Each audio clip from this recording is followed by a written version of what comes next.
নমস্কার শ্রোতা বন্ধুরা, তোমরা শুনছ গোল্ডেন শাওয়ার অডিও স্টোরি। বন্ধুরা, গল্পে যাওয়ার আগে তোমাদের কাছে একটি বিশেষ অনুরোধ।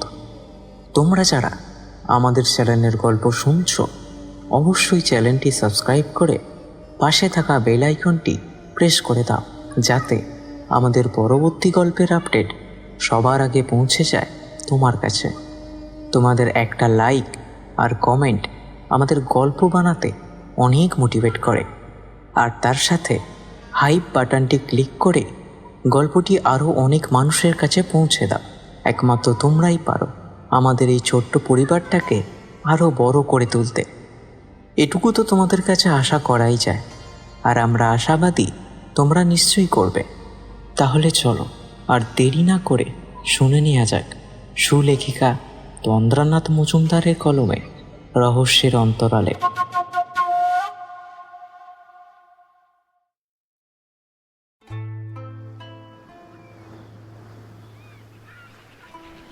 আষাঢ় মাস, বর্ষার প্রারম্ভ। কাল রাতে ভীষণ ঝড় হয়েছিল। বাড়ির সামনের গাছগুলো যেভাবে নুইয়ে গেছে তাতে অনুমান করা যায় যে চাষের ফসলেরও বেশ ভালোই ক্ষতি হয়েছে। বর্ষার সময় গঙ্গাও বেশ ফুলে ফেপে ওঠে। গঙ্গায় জল কতটা বাড়ল সেটাই দেখার কৌতূহলে সকালবেলায় ঘুম ভাঙতেই বেরিয়ে পড়ি। সমরেশ তখনও ঘুমোচ্ছিল। ওকে আর ডেকে বিরক্ত করলাম না। গঙ্গার তীরে দাঁড়িয়ে বুকের ভেতরটা যেন কেমন করে ওঠে।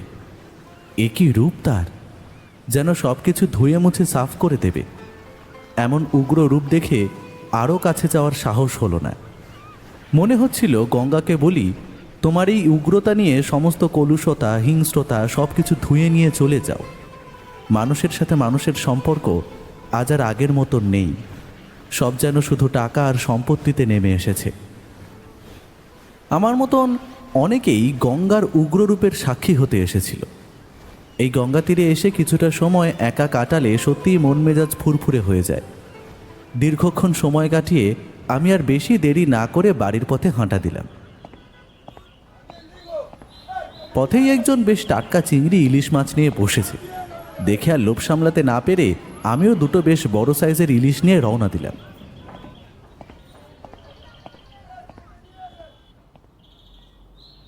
বাড়িতে ঢুকেই সিধু কাকাকে ডাকলাম।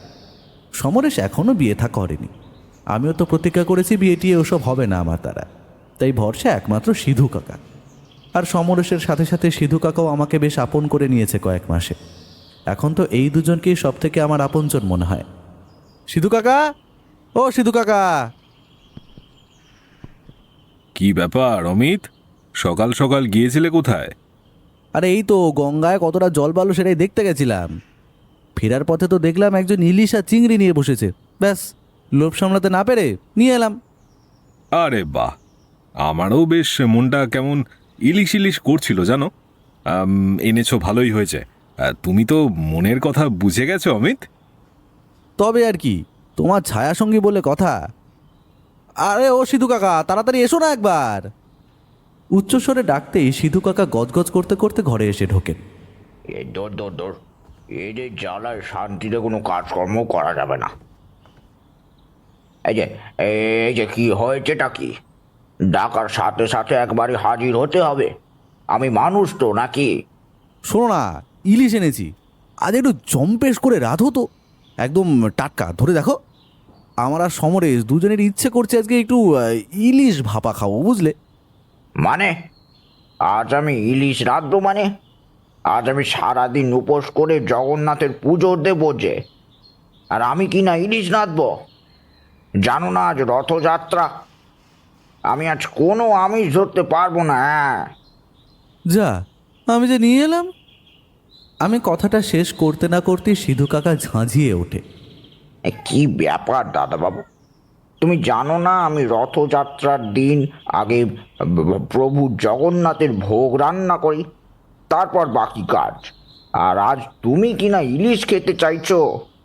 না না, আমি খেতে চাইনি, বরং অমিতকে ওটাই বলছিলাম যে তুমি হঠাৎ আজ ইলিশ আনতে গেলে কেন? আজ রথযাত্রার দিন সিধু কাকা এসব ছুঁয়েও দেখবে না।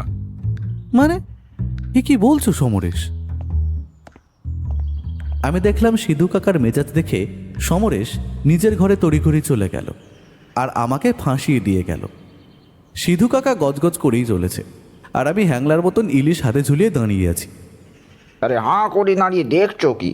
যাও রান্নাঘরে ভালো করে মাছটা চাপা দিয়ে রেখে এসো। ইস, ইলিশ খেতে ইচ্ছে হয়েছে। উনি জানেন না আজ আমার কত কাজ, বললেই হলো ইলিশ রেঁধে দিতে হবে। যত সব, যাও যাও যাও। আমি ভেবেছিলাম বাড়িতে সমরেশের কথা চলবে, কিন্তু এ দেখছি সিধু কাকার মেজাজ দেখে সমরেশ নিজেই পালিয়েছে। মাছটা রান্নাঘরে রেখে হাত ধুয়ে সমরেশের ঘরে গিয়ে দেখি মহারাজ চায়ে চুমুক দিচ্ছেন। আমি বললাম, এই তুমি ওভাবে আমাকে একা ফাঁসি দিয়ে চলে এলে কেন? ফাঁসালাম কোথায়?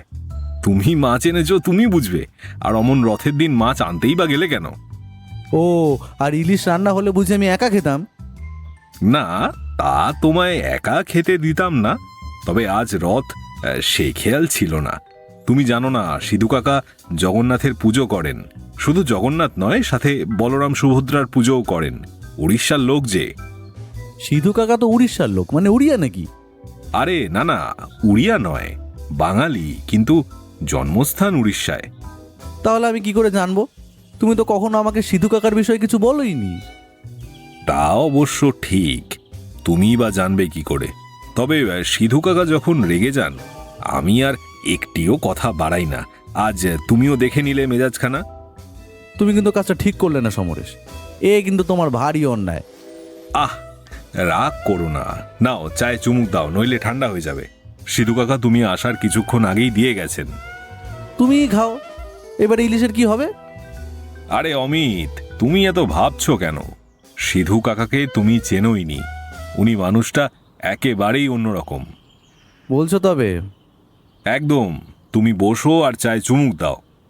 চায়ে চুমুক দিতে দিতেই আমি প্রশ্ন করলাম, আচ্ছা, ছোট থেকে শুনছি যে এই যে বলরাম সুভদ্রা জগন্নাথ রথযাত্রায় মাসির বাড়িতে যান, এই মাসিটা কে?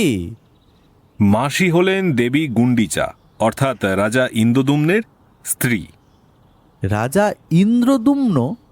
মানে কৃষ্ণ ভক্ত রাজা ইন্দ্রদুম্ন, যার স্বপ্নাদেশেই এই জগন্নাথের পুজো শুরু হয়? হ্যাঁ, ঠিক বলেছ। তবে এই রথযাত্রা ঝাড়খণ্ড, উড়িষ্যা, পশ্চিমবঙ্গের বিভিন্ন জেলায় মহা সমারোহে অনুষ্ঠিত হয়। আমাদের এই কলিকাতার জমিদার মজুমদার বাড়িতেও কিন্তু বেশ ধুমধাম করে রথযাত্রা হয়। আজ বিকালে না হয় চলো সেখানেই, দেখবে সে কি ভিড়। মজুমদার বাড়ির বর্তমান উত্তরাধিকারী শ্রী বলরাম মজুমদার অনেক দান ধ্যান করেন। এই রথ উৎসবে দেদার অর্থ খরচ করেন। তাই নাকি? আচ্ছা বেশ, তৈরি থাকবো। বরং রথের দড়ি না হয় টানবো সুযোগ হলে। সমরেশ চায়ের শেষ চুমুকটা দিয়ে খবরের কাগজটা হাতে নিয়ে তাতে ডুবে যায়, আর ঠিক তখনই এক পশলা বৃষ্টি আবার শুরু হয়। আমি আর চা শেষ না করে উঠে দাঁড়াতেই যাব, অমনি সমরেশের আচমকা জোরে কথা বলায় আমি চমকে উঠি। সে কি? এটা কখন হলো? আশ্চর্য! অমিত, কি সাংঘাতিক ঘটনা! সমরেশের চোখে মুখে শুধুই বিস্ময়তার ছাপ। বিড়বিড় করে সে খবরটা পড়ে চলেছে। আমি আর অপেক্ষা না করে জিজ্ঞেস করলাম, কি হয়েছে? কি ঘটনা? সাংঘাতিক ঘটনা অমিত। বলরাম মজুমদার গতকাল রাতে মারা গেছেন। বলরাম মজুমদার? মানে যার কথা এতক্ষণ তুমি বলছিলে? আগে হ্যাঁ, যার কথা বলছিলাম, মজুমদার বাড়ির বর্তমান একমাত্র উত্তরাধিকারী। কিন্তু মারা গেলেন কিভাবে?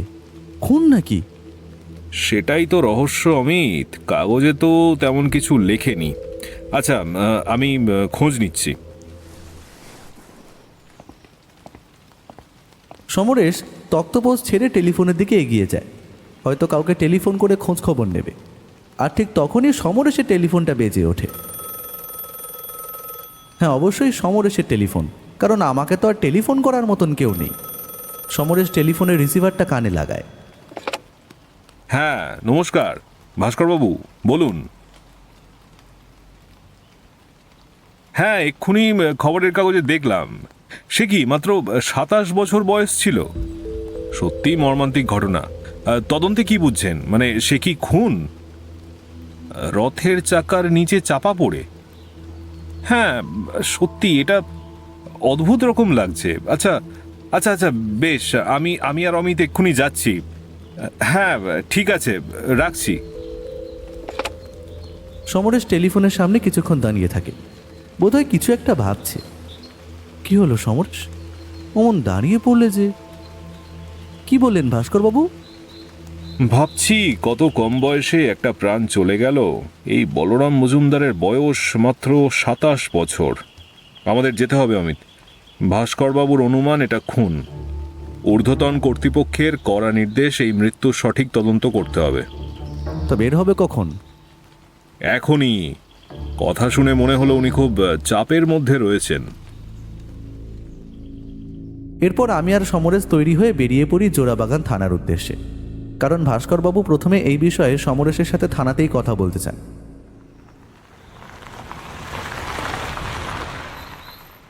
ট্যাক্সি গিয়ে থামে থানার সামনে।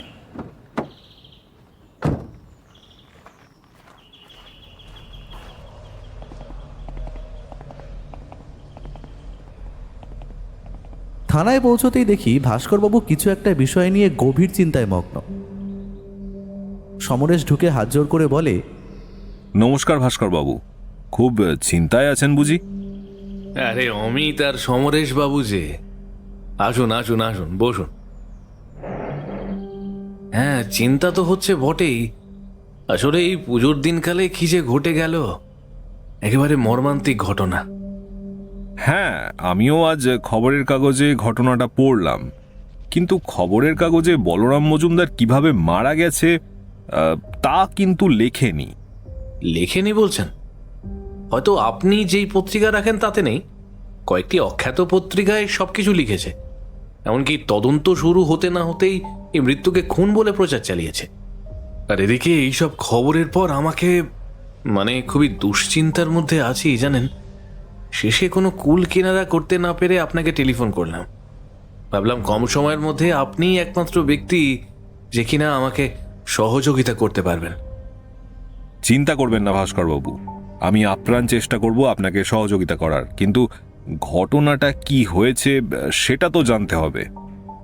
হ্যাঁ বলছি, শুনুন তবে। গতকাল রাত 9টার দিকে থানায় টেলিফোন আসে যে জমিদার শিবেন্দ্র নারায়ণ মজুমদারের একমাত্র উত্তরাধিকারী শ্রী বলরাম মজুমদার মারা গেছেন রথের চাকার নিচে চাপা পড়ে। মৃতদেহ চাকার নিচ থেকে বের করার কেউ সাহস পাচ্ছে না, তাড়াতাড়ি যেতে হবে। টেলিফোনটা কে করেছিল? টেলিফোন কে করেছিল সেটা আমিও জানতে চেষ্টা করছি, এখনো উদ্ধার করতে পারেনি সমরেশবাবু। সে কি, যিনি টেলিফোন করেছেন তিনি পরিচয় দেননি? না, তিনি কোনো পরিচয় দেননি। এবারে শুনুন, গতকাল সন্ধ্যা থেকেই তো মুষলধারে বৃষ্টি হয়েই চলেছে। জমিদার বাড়িতে পৌঁছে দেখি তাদের মন্দিরের সামনে যেই রথখানা রয়েছে তারই একটি চাকার নিচে চাপা পড়ে আছে বলরাম ওরফে বলাইয়ের মৃতদেহ। বলরামকে সবাই বলাই বলেই ডাকত। বলাইয়ের স্ত্রী শতরূপা দেবী সেই বৃষ্টির মধ্যে স্বামীর মৃতদেহ আগলে কেঁদেই চলেছে। বাড়ির সব পরিচারক পরিচারিকারা তারাও দাঁড়িয়ে আছে মন্দিরের সামনে। পরিবারের বাকি লোকজন সব ঘরের বারান্দা চাতাল থেকেই দেখছে সবটা। আমরা গিয়ে মৃতদেহ উদ্ধার করি। ঘাড়ের মধ্যে রথের চাকা পড়াতেই ঘাড়ের স্পাইনাল কর্ড ভেঙে গেছে, যে কারণে মৃত্যু ঘটে বলেই প্রাথমিক অনুমান। আমরা পরিবারের সকলকে জিজ্ঞাসাবাদ করলে কেউই এই ঘটনা কখন হয়েছে, কিভাবে হয়েছে কিছুই বলতে পারছে না। শতরূপা দেবী তো কোনো বয়ানই দিতে পারেননি, তিনি তো স্বামী শোকে তখন মুহ্যমান। বুঝলাম, কিন্তু এখানে আপনার উদ্বেগের কারণ কি সেটা তো বুঝলাম না। এটা যদি রথের চাকা চাপা পড়েই মৃত্যু হয় তাহলে তো আর কোনো কিছুরই সন্দেহের জায়গা থাকে না। আছে আছে সমরেশবাবু, সন্দেহের জায়গা আছে, সেজন্যই তো উদ্বেগ। কোথায় সন্দেহের উৎপত্তি? এই যে এটা পড়ে দেখুন, সব বুঝতে পারবেন।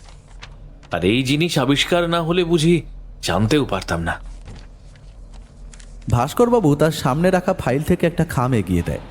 সমরেশ খাম থেকে একটা কাগজ বের করে, যেটা আসলে ছিল বলরাম মজুমদার অর্থাৎ বলাইবাবুর মৃতদেহের ময়নাতদন্তের রিপোর্ট। সমরেশ রিপোর্টটা মনোযোগ সহকারে পড়তে থাকে। পড়া শেষ হতেই ও বলে ওঠে, সে কি, বলাইবাবুর মৃত্যু তো আনুমানিক সময় সন্ধে 6টা থেকে 7টার মধ্যে হয়ে থাকবে, আর রথের চাকা চাপা পড়ে তার মৃত্যু হয়নি। আগেই কোনোভাবে স্পাইনাল কর্ডে আঘাত করা হয়েছে, যার কারণেই মৃত্যু হয়েছে। রিপোর্টে তো এমনটাই বলছে। ঠিক তাই। এই রিপোর্ট আমি আজ সকাল 8টার সময় পেয়ে যাই। ডক্টর অভয়ের কাছ থেকে ময়না তদন্ত রিপোর্ট নিয়ে সুনিশ্চিত হয়েই সোজা রওনা দিই জমিদার বাড়িতে। তার আগে আরেকটা কথা আপনাকে বলা হলো না, সেটা হচ্ছে যে আমরা যখন বলাইয়ের মৃতদেহ ময়না তদন্তের জন্য পাঠাবো, তখন জমিদার বাবু সহ তার পরিবারের সকলেই বাধা দেন। তারা জানান যে কোনো মতেই বলাইয়ের মৃতদেহ কাটা ছেঁড়া হোক তারা চান না। আমি সেখানে রীতিমতো জোর খাটিয়ে মৃতদেহ নিয়ে আসি। মৃতদেহ মর্গে পাঠিয়ে থানায় আসতেই হেডকোয়ার্টার থেকে টেলিফোন আসে আমি যেন দ্রুত তাদেরকে মৃতদেহ পৌঁছে দিই। আর এটা কোনো খুনের ঘটনা নয় যে এটা নিয়ে বেশি চর্চা করতে হবে। হেডকোয়ার্টার থেকে টেলিফোন? কিন্তু এইটুকু সময়ের মধ্যে হেডকোয়ার্টারে খবর দিল কে? আর তাছাড়া পত্রিকায় আজ খবর প্রকাশিত হয়েছে, এত তাড়াতাড়ি এত দূর খবর পৌঁছানোটা সত্যি ভাববার বিষয়। আমিও অবাক হয়েছি জানেন। হেডকোয়ার্টারের টেলিফোন পাওয়া মাত্রই আমি ডক্টর অভয়কে টেলিফোন করে জানাই যে অতি দ্রুত যেন আমাকে রিপোর্টটার ব্যবস্থা করে দেয়। আপনি পরের পাতাটা পড়েননি সমরেশবাবু, সেটা একবার পড়ে দেখুন। আপনার সন্দেহ এবারে দানা বাঁধতে বাধ্য। সমরেশ পড়তে শুরু করে। আমি ওর দিকে তাকিয়ে থাকি। ওর ভ্রুকুঞ্চন আর চোখে বিষয়তা আমাকে বলে দিচ্ছিল এই মৃত্যুতে রহস্য আর জটিলতা তো কিছু আছেই। সমরেশ পড়া শেষ করতেই ও বলে ওঠে, কি সাংঘাতিক! বলাইয়ের রক্তে বিষ পাওয়া গেছে। রিপোর্ট বলছে দীর্ঘদিন ধরে তার শরীরে, অর্থাৎ রক্তে বিষ দেওয়া হচ্ছিল। সমরেশের মুখে কথাটা শুনে আমিও হতভম্ব হয়ে যাই। বিষ? কি বিষ? আর্সেনিক। দীর্ঘদিন ধরে কোনোভাবে বলাইবাবুর খাবারে বা জলে আর্সেনিক মেশানো হচ্ছিল, আর সেটা প্রতিনিয়ত আরও দিন কয়েক চললে তিনি মারাত্মক অসুস্থ হয়ে পড়তেন। এরপর মৃত্যু অনিবার্য ছিল। তাহলে এবারে বলুন রহস্য দানা বাঁধবে কিনা। আমি রিপোর্ট দেখে আর অপেক্ষা না করেই জমিদার বাড়ি পৌঁছে যাই। সেখানে পৌঁছতেই শিবেন্দ্রবাবুর উচ্চস্বরে কিছু কথাবার্তা কানে ভেসে আসে।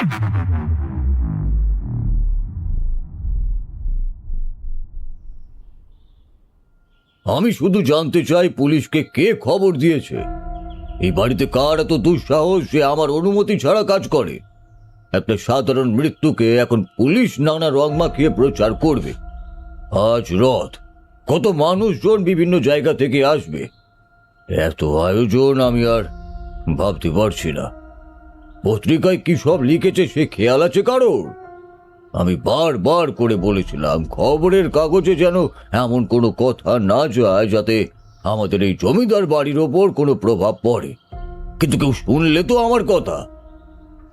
মাথা ঠান্ডা করো তুমি। কে টেলিফোন করেছে কাল ওই সময়ে কি করে বুঝবো বলো? আর তাছাড়া বলাইকে ওভাবে দেখে কারই বা মনের অবস্থা ঠিক ছিল? আমি ভাবতেও পারছি না ছেলেটা আমার এভাবে চলে গেল। হে প্রভু, কি অন্যায় ছিল আমার। আমার পরিবার তোমার নিষ্ঠা ভরে আরাধনা করে আসছে প্রতি বছর, তার প্রতিদান তুমি এইভাবে দিলে। বলাই, বলাই রে, আমি এবারে কি নিয়ে বাঁচবো বলতো বাবা? আমি যে নিঃস্ব হয়ে গেলাম। এবারে কান্নাকাটি বন্ধ করে ভাবো যে পুলিশ এলে কি বলবে, কারণ তাদের বিভিন্ন রকম জেরায় আল টপকা কোনো কথা বলে বসো না, যার জবাবদিহি দিতে দিতে নাজেহাল হতে হয়। আর হ্যাঁ, বাড়ির চাকর বাকরদেরও একটু শিখিয়ে দিও, তারা যেন অতিরিক্ত মাতব্বরি না দেখাতে আসে। যতক্ষণ না আমি বলছি ততক্ষণ যেন কেউ কোনো মুখ না খোলে। পুলিশকে জানিয়ে আগেই আমাকে খুব বিপত্তির মধ্যে ফেলে দিয়েছে, তাই না? কিন্তু কি করব বলুন, আমার কাজ তো আমাকে করতেই হবে। এ কি অফিসার, আপনি আপনি যেই সময় আসবেন সেটা তো আগে জানাননি। কেন? আগে জানলে কি সবাইকে শিখিয়ে পড়িয়ে রাখতেন? অফিসার, আপনি কিন্তু সীমা পেরিয়ে যাচ্ছেন।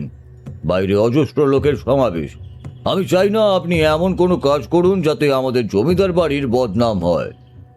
আশ্চর্য, আমি তো খারাপ কিছু করছি না, বরং আপনারাই আমাকে সহযোগিতা করছেন না। পরিবারের সকলকে ডাকুন, আমি সকলের সাথে কথা বলবো। কেন সকলকে আবার ডাকতে হবে কেন? যা বলার আমাকেই বলুন। আর উনি হলেন কল্যাণী, আমার স্ত্রী। বলাই আমাদের সন্তান, তাই যা বলার আমাদেরকেই বলুন। না, সে সময় পেরিয়ে গেছে শিবেন্দ্রবাবু। সকলকে ডাকুন, তার কারণ আপনার ছেলের মৃত্যুটা স্বাভাবিক নয়, এটা পরিকল্পিত একটা খুন। কি খুন? কি বলছেন কি অফিসার? বুঝতে পেরেছি, আপনি এতদিনের নাম যশ খ্যাতি অর্জন করা জমিদার বাড়ির ওপর কালি ছেটাতে চাইছেন কি, তাই তো? আপনিও দেখুন আমি তাহলে কি কি করতে পারি।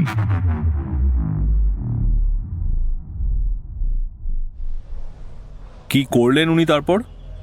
উনি কাউকে টেলিফোন করলেন, তারপর কিছুক্ষণ পর একটা টেলিফোন আসে। দেবেন্দ্রবাবু রিসিভ করেই আমাকে দেয়। আমি রিসিভ করতেই শুনি হেডকোয়ার্টারের টেলিফোন। আমাকে কড়া নির্দেশ দেওয়া হয় আমি যেন এই বিষয়ে আর বেশি ঘাঁটাঘাঁটি না করি।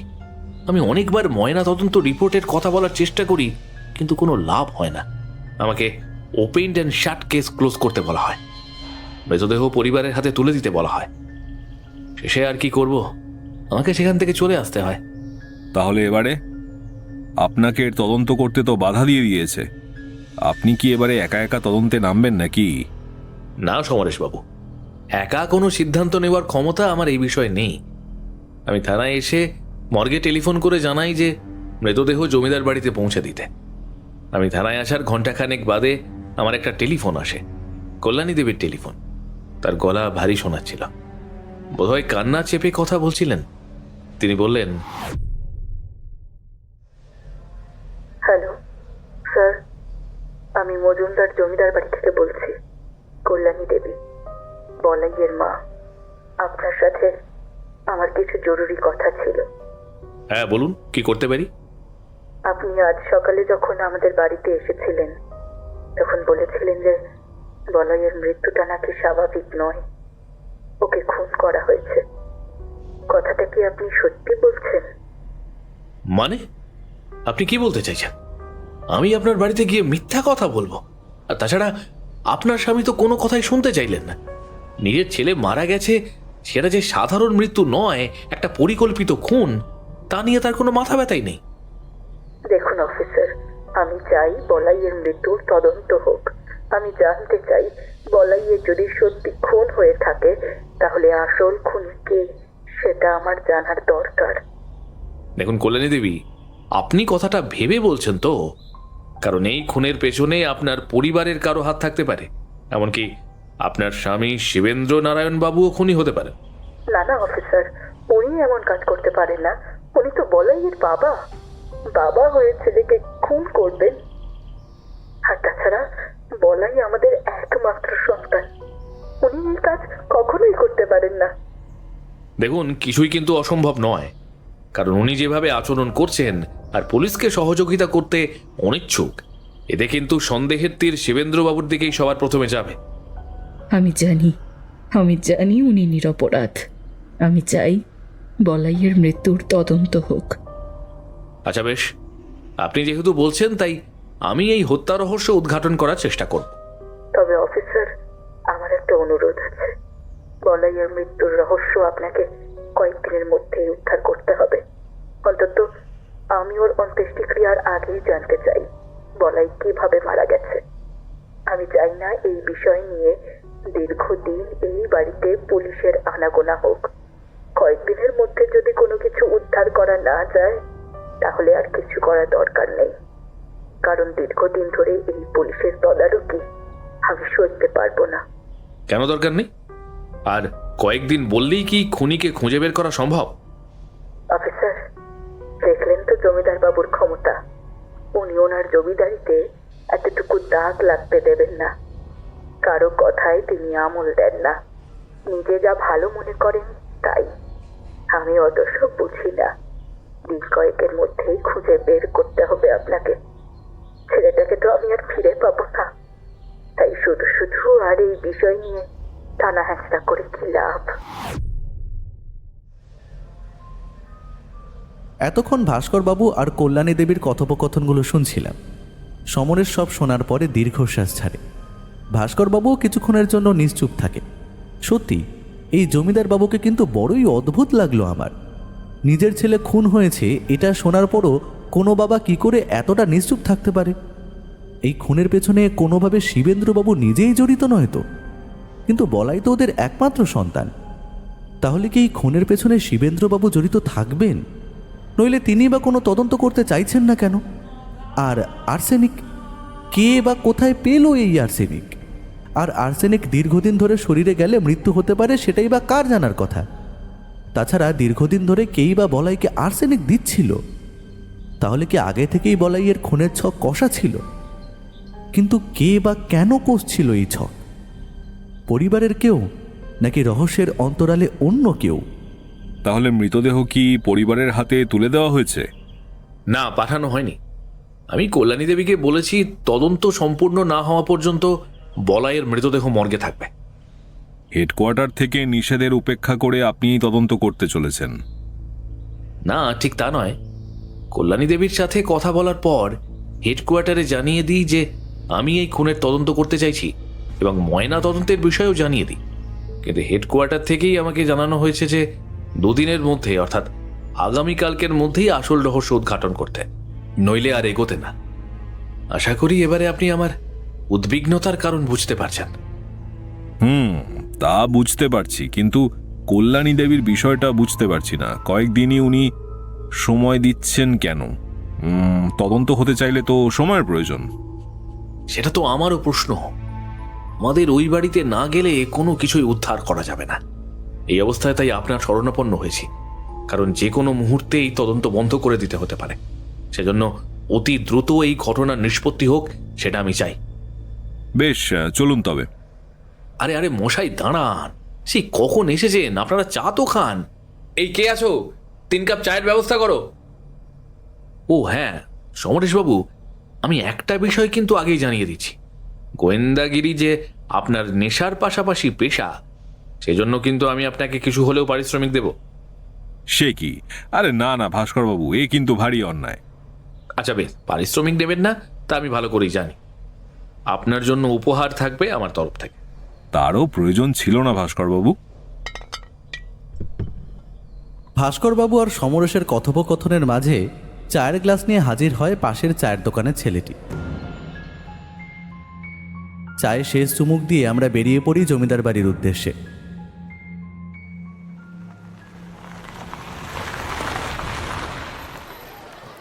পুলিশের জিপ গাড়িটা জমিদার বাড়ির সামনে থামতেই দেখি সে কি অজস্র ভিড় মানুষের। এদিকে ইলশেগুড়ি বৃষ্টি হয়েই চলেছে, মন্দির খোলাই রয়েছে, কিন্তু এবছর যে পুজো হচ্ছে না সেটা বুঝিয়ে লোকেদের ফিরিয়ে দেওয়ার জন্য কয়েকজন লোক রাখা হয়েছে। ধুতি পাঞ্জাবি পরিহিত আর কোমরে গামছা বাঁধা লোকগুলো ক্রমশ ভিড় ফাঁকা করার চেষ্টা করে চলেছে। আমরাও ভিড় ঠেলে এগিয়ে যাই সামনের দিকে। সবার প্রথমে অফিসার ভাস্করবাবু, তারপর সমরেশ, তারপর আমি, আর আমার পেছনে 2জন কনস্টেবল রয়েছে। বেশ বিশাল জায়গা জুড়ে এই জমিদার বাড়ি। মন্দিরটাও এক কথায় অসাধারণ বললে ভুল হবে। চারিদিক ফুল দিয়ে সাজানো থাকলেও অঝোর ধারার বৃষ্টি আর কিছুই বাকি রাখেনি। আমরা ভেতরে প্রবেশ করতেই একজন পরিচারক বাড়ির কাউকে খবর দিতে যায়।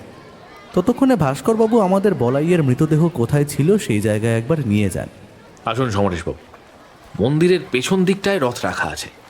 এখান থেকেই রথটা টেনে বার করে নিয়ে যাওয়া হতো। ওই দেখুন, রথের বাঁদিকের চাকার নিচে চাপা পড়েছিল বলাইয়ের মৃতদেহ। ছেলেটা কম বয়সে বেশ ভালোই জমিদারি সামলাচ্ছিল। ভাস্করবাবু আমাদেরকে জায়গাটা বেশ ভালো করেই দেখাতে থাকে। রথের জায়গাটা বৃষ্টির জলে কর্দমাক্ত হয়ে এক বিশ্রী অবস্থার সৃষ্টি হয়েছে, কোথাও পা ফেলাই যাচ্ছে না। সমরেশ বেশ ভালোভাবে সবটা নিরীক্ষণ করতে থাকে। রথের চাকাটাকেও দেখলাম ও ধরে ধরে দেখছে। রথ টানার দড়িটাও কাদায় লেপ্টে রয়েছে। রথটাও লক্ষ্য করলাম বেশ অনেক উঁচু বানানো হয়েছে, সাজানো হয়েছে অসাধারণ সুন্দর করে। রথের চাকাটাও ভারী, বেশ ভালোই হবে, কারো ঘাড়ের ওপর পড়লে স্পাইনাল কর্ড ভাঙতে বাধ্য। কিন্তু এত বড় রথটার নিচে চাপা পড়লই বা কিভাবে? একা কি কারো পক্ষে আদৌ সম্ভব এই রথ তুলে তারপর কারো ঘাড়ের ওপরে ফেলে দেওয়া? আশ্চর্যকর কিছু তো হয়েছে। কি ব্যাপার অফিসার, আপনি আবার এসেছেন যে? আর এনারা কারা? হ্যাঁ, আবার আসতেই হলো শিবেন্দ্রবাবু। ইনি গোয়েন্দা সমরেশ হালদার, আর উনি অমিত গঙ্গোপাধ্যায়, সমরেশবাবুর সহযোগী। শিবেন্দ্রবাবু আচমকা পেছনে এসে উপস্থিত হন। তিনি এবারে গোয়েন্দা শব্দটা শুনে বেশ দমে গেলেন বোধ করি। সমরেশ হাত জোর করে নমস্কার জানাতেই আমিও নমস্কার জানাই। কিন্তু অফিসার, আমি তো বলেছি কোনো তদন্তের প্রয়োজন নেই। আর তাছাড়া আমার ছেলের মৃতদেহই বা কোথায়? আপনার স্পর্ধা দেখে তো আমি অবাক হয়ে যাচ্ছি। আপনি কোন সাহসে গোয়েন্দা ঢুকিয়েছেন এই বাড়িতে? আমি আসতে বলেছি। আমি চাই বলাইয়ের মৃত্যুর তদন্ত হোক। কল্যাণী দেবী এবারে হাজির হন। ওনার বয়স খুব একটা বেশি বলে তো মনে হয় না, তবে শিবেন্দ্রবাবুর বয়স আনুমানিক 50 ছাড়িয়েছে তা বোঝা যায়। শরীরে গাম্ভীর্যের ছাপ রয়েছে। কল্যাণী দেবী যে পুত্রশোকে মুহ্য তা তার পোশাক পরিচ্ছদ দেখলেই বোঝা যায়। কল্যাণী দেবীর কথা শুনে রীতিমতো ক্ষিপ্ত হয়ে ওঠেন শিবেন্দ্রবাবু। তুমি বলেছ শেষ পর্যন্ত তুমি বাড়িতে গোয়েন্দা ঢোকালে? হ্যাঁ, ঢোকালাম, কারণ আমি জানতে চাই বলাইকে কে খুন করেছে, কি তার উদ্দেশ্য। বলাইকে মেরে সে কি পেল আমাকে জানতে হবে তো। আচ্ছা আচ্ছা, তুমি মেরে ফেলেনি তো আমার ছেলেটাকে? কি বলছো কল্যাণী? তোমার মাথা ঠিক আছে তো? আর কিসের খুন? তুমি তো নিজেও জানো বলাই কিভাবে মারা গেছে, তারপরও কেন পাগলামো করছো? আমি পাগলামি করছি? আমি? এই তো অফিসার এসেছেন, তাদের সামনে সকলকে ডাকো। এতদিন তো এই বাড়ির কোনো বিষয়ে আমাকে কিচ্ছুটি বলতে দাওনি। তোমাদের জমিদারি, মান সম্মান, প্রতিপত্তি এসব নিয়েই ব্যস্ত। ছেলেটা তো আমার চলে গেছে, আসলে তো গেছে আমার, তাই আমাকে এবারে বিষয়টা দেখতে দাও। অফিসার অফিসার, আপনি আপনার কাজ শুরু করুন। কল্যাণী দেবীর কথা শোনার পরে শিবেন্দ্রবাবু আর কিছু বলার সাহস পায় না। তিনি নিশ্চুপ দাঁড়িয়ে থাকেন। আমরা সকলে জমিদার বাড়ির অন্দরমহলে প্রবেশ করি। ভাস্করবাবু কল্যাণী দেবীকে বলেন যে পরিবারের সকলকে বৈঠক ঘরে ডাকতে। একে একে সবাই এসে হাজির হন। শিবেন্দ্রবাবুর একমাত্র ভাই জিতেন্দ্র নারায়ণ, তার স্ত্রী সুপ্রিয়া দেবী, শিবেন্দ্রবাবুর বিধবা বোন রুক্মিণী দেবী ও তার বছর 15-র একটি পুত্র সন্তান মৃদুল। বাড়ির অন্দরমহলের কয়েকজন সর্বক্ষণের পরিচারক পরিচারিকা, গাড়ির চালক ধৃতিমান ও গিরিশ। জিতেন্দ্রবাবুর একটি ছেলে জগমোহন, সে মাদ্রাজে আছে, সেখানে লেখাপড়া করছে। আর এক মেয়ে সুভদ্রা, তার শরীর খারাপ, সেজন্য সে নিজের ঘরে বিশ্রাম নিচ্ছে। আর আছে বলাইয়ের স্ত্রী শতরূপা। সুভদ্রা কি কিছুক্ষণের জন্য এখানে আসতে পারবে না? আসলে সুভদ্রা আর বলাইয়ের ভাই বোনের সম্পর্কটা ছিল খুবই গভীর। বলাইকে এভাবে চোখের সামনে মারা যেতে দেখে নিজেকে আর ঠিক রাখতে পারেনি। ও খুবই নরম মনের মেয়ে, কোনো জটিল বিষয়ে ঠিকমতো মেনে নিতে পারে না। আচ্ছা বেশ, প্রয়োজন হলে না হয় আমরা ওনার সাথে ভেতরে গিয়েই কথা বলবো। হ্যাঁ বলছি, এখানে পরিবারের আপনারা সকলেই উপস্থিত হয়েছেন। নমস্কার, আমি ভাস্কর সরখেন, জোড়াবাগান থানায় সিনিয়র অফিসার। আর উনি গোয়েন্দা সমরেশ হালদার, আর তার সাথে অমিত গঙ্গোপাধ্যায়। কি ব্যাপার দাদা, গোয়েন্দা পুলিশ বাড়িতে? এসব কিসের জন্য? তুমি তো কিছুই জানাওনি আমাকে। আর হ্যাঁ, আমাদের বলাই তো খুন হয়নি, সে রথের চাকা চাপা পড়ে মারা গেছে। সেজন্যই তো বলছি জিতেন্দ্রবাবু, একটু অপেক্ষা করুন। এই নিন দেখুন, আপনার ভাইপো বলাইয়ের মৃতদেহের ময়না তদন্তের রিপোর্ট। এখানে পরিষ্কার উল্লেখ করা আছে রথের চাকা চাপা পড়ে বলাইয়ের মৃত্যু হয়নি। সেই মৃত্যুটা হয় 6টা থেকে 7টার মধ্যে। আর হ্যাঁ, আর একটা কথা, তাহলে আশা করি বুঝতে পারছেন বিষয়টা সাধারণ নয়। খেয়াল করলাম সমরেশ ভাস্করবাবুকে বাকি কথাটা বলতে দিল না, কিছু একটা ইশারা করে সে। সমরেশ কি অন্য কোনো পরিকল্পনা ইতিমধ্যে করে ফেলেছে? তাহলে এই বিষ দেওয়ার বিষয়টা গোপন রাখলো কেন? সমরেশ কিভাবে এবারে তদন্ত এগোয় সেটার অপেক্ষা করা ছাড়া আর কোনো উপায় নেই এই মুহূর্তে। মানে কি সব বলছেন কি দাদা? এসব কি শুনছি? রথের চাকার নিচে চাপা পড়ে বলাইয়ের মৃত্যু হয়নি? তবে কি সত্যি সত্যি এটা খুন? আর এই খুনের পেছনে কারো হাত রয়েছে? আমি তো ভাবতেও পারছি না। হে প্রভু, কি দিন দেখাচ্ছ তুমি! হ্যাঁ ঠিক তাই, খুন। আচ্ছা, এবারে আপনারা এক এক করে বলুন তো, এই বলাইকে আপনারা শেষ কে কখন দেখেছেন? আর হ্যাঁ, মিথ্যে বলার চেষ্টা করবেন না কেউ। বলাইয়ের সাথে আমার গতকাল সকালে কথা হয়েছিল। আমি সকালে যখন ঘরের পুজোর জন্য ফুল তুলতে বাগানে যাব, তখনও সেই ঝিরিঝিরি বৃষ্টি হচ্ছিল। বলাই আমাকে বাগানে যেতে দেখে এসে বলল, মা, তুমি আবার ভিজে ভিজে কোথায় যাচ্ছ? কয়টা ফুল তুলতে রে, ঘরের পুজোটা দিয়ে দিই সকাল থাকতে। তুমি যাও, ভিজতে হবে না, আমি কাউকে দিয়ে ফুল ঠাকুর ঘরে পাঠিয়ে দিচ্ছি। ব্যাস, আমার সাথে ও সারাদিনে আর কোনো কথা হয়নি। আজ রথযাত্রা, তার জন্য বলাই খুব ব্যস্ত ছিল। আচ্ছা, বলাই কি দেখে কোনো অস্বাভাবিক কিছু মনে হয়েছিল কি? অস্বাভাবিক? কই না তো, সবই তো ঠিক ছিল। আর বাকিরা বলুন। দেখুন সমরেশ বাবু, পুজোর ব্যবস্থাপনা নিয়ে ব্যস্ত ছিলাম, কথা বলার মতন সময় হাতে ছিল না। গতকাল বলাইয়ের সাথে আমার একবারও সাক্ষাৎ হয়নি, তবে গত পরশু সন্ধ্যায় পুজোর আয়োজন কতদূর কি হলো সেই নিয়ে একবার কথা হয়েছিল, আর কোনো কথা তো হয়নি এরপর। আচ্ছা বেশ, আর কোনো কিছু যদি মনে পড়ে বলাইয়ের বিষয়ে তবে জানাবেন, বা এমন কোনো কথা। হ্যাঁ, নিশ্চয়ই জানাবো। শতরূপা দেবী, আপনার সাথে শেষ কখন কথা হয়েছিল বলাইয়ের? আমার সাথে শেষ কথা হয় ওই বিকেলে একবার আমার ঘরে এসেছিলেন, এনার কিছু কাজ ছিল, তারপর আর কথা হয়নি। কি কাজ ছিল? তাকে আর আমায় বলবেন? উনি কিছু কাগজপত্র নেড়ে ছেড়ে দেখছিলেন, তারপর বললেন, শতরূপা, আগামীকাল পুজোয় অনেক অতিথি আত্মীয় স্বজন আসবেন। সকলের আপ্যায়ন যেন ঠিকভাবে হয়, কেউ যেন অভিযোগ না করে। তুমি এই জমিদার পরিবারের বড় বউ, সেই জন্য দায়িত্বটা তোমারই। কি পারবে তো? আমাদের বিয়ের মাত্র 1 বছর হয়েছে, তাই তিনি আমাকে সব বিষয়ে সব সময় বুঝিয়ে শিখিয়ে পড়িয়ে দিতেন। গতকালও তেমনটাই শেখাচ্ছে। আমি বুঝতে পারিনি যে এই মানুষটাকে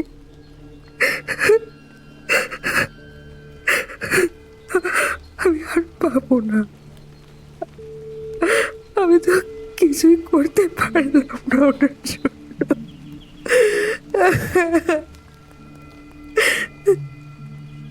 আচ্ছা মৃদুল, তুমি কিছু বলবে? সমরেশ মৃদুলকে, অর্থাৎ শিবেন্দ্রবাবুর একমাত্র বোনের ছেলে, তাকে দেখলাম সমরেশ প্রশ্ন করায় সে তার মায়ের আড়ালে লুকোনোর চেষ্টা করছে। সমরেশ অনেক কথা জিজ্ঞেস করলেও সে মাথা নাড়িয়ে জানায় যে সে কিছু বলতে চায় না। রুক্মিণী দেবীও বলাইয়ের ব্যাপারে তেমন কিছু বলতে পারে না। আর ঠিক তখনই জিতেন্দ্রবাবুর স্ত্রী সুপ্রিয়া দেবী বলেন, আমার যতদূর মনে হয় বলাই কোনো বিষয় নিয়ে খুব চিন্তিত ছিল। কেন মনে হলো তার কারণটা বলছি। গতকাল দুপুরে যখন ওকে খাওয়ানোর জন্য হেসেলে ডেকে নিয়ে এলাম একেবারে জোর করে, তখন দেখছিলাম ও খুব অন্যমনস্ক ছিল। আমি জোর করেই এনেছিলাম, তার কারণ বলাই সারাদিন এত কাজে ব্যস্ত ছিল যে ওর খাবারই সময় হচ্ছিল না। যখন ওকে খেতে দিচ্ছিলাম ও কি যেন একটা ভাবছিল, জিজ্ঞেস করাতে আমায় কিছুই বলেনি। এই বিষয়ে আপনি কিছু জানেন না শতরূপা দেবী? না, আমি সত্যি কিছু জানি না, বিশ্বাস করো, আমি কিচ্ছু জানি না। আচ্ছা, পুলিশে টেলিফোন কে করেছিল? গিরিশ, ধৃতিমান, আপনারা এই বিষয়ে কিছু জানতেন না? না না, আমরা সত্যিই এসব নিয়ে কিচ্ছু জানি না। আমরা তো সারাদিনে অন্দরমহলে অনুমতি ছাড়া ঢুকিই না। আচ্ছা বেশ, আমার এখন আর কিছুই জিজ্ঞাসা নেই। ভাস্করবাবু, আপনার কি কিছু জিজ্ঞাসা আছে? না সমরেশবাবু, আমারও আপাতত কিছু জিজ্ঞাসা নেই। তাহলে আজ আমরা উঠছি। যদি আমাদের আর কিছু জিজ্ঞাসার থাকে তাহলে আবার আসবো। ও হ্যাঁ, সুভদ্রার সাথে আমাদের কথা বলতে হতো যে। দেখুন অফিসার, সুভদ্রা অসুস্থ বললাম তো, এখনো বিশ্রাম নিচ্ছে, পরে কথা বলবেন না হয়। আচ্ছা ঠিক আছে, প্রয়োজনে আমরা কিন্তু সুভদ্রাকেও জিজ্ঞাসাবাদ করব, সেই খেয়াল রাখবেন। যতক্ষণ না আমাদের তদন্ত শেষ হচ্ছে ততক্ষণ কিন্তু কেউ শহরের বাইরে যাবেন না। উঠছি এখন তবে। আমরা বাইরে বেরিয়ে আসতে নিলে মৃদুলকে দেখি ওইছু ওইছু এগিয়ে আসতে। আমি পেছন ফিরতেই ও বড় থামের আড়ালে লুকিয়ে পড়ে। বিষয়টা বার দুয়েক হতেই সমরেশের কানে গিয়ে কথাটা তুললাম।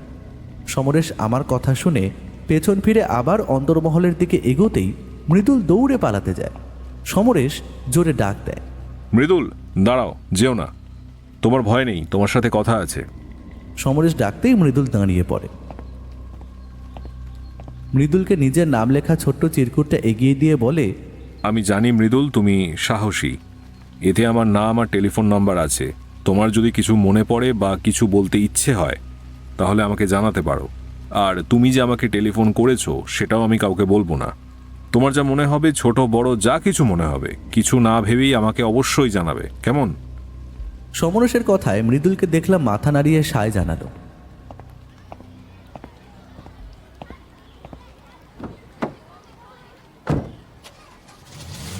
এরপর সমরেশ আর আমি পুলিশ জিপে গাড়িতে উঠে পড়ি। ভাস্করবাবু বললেন, কি সমরেশবাবু, কোনো কিছু ঠাহর করতে পারলেন?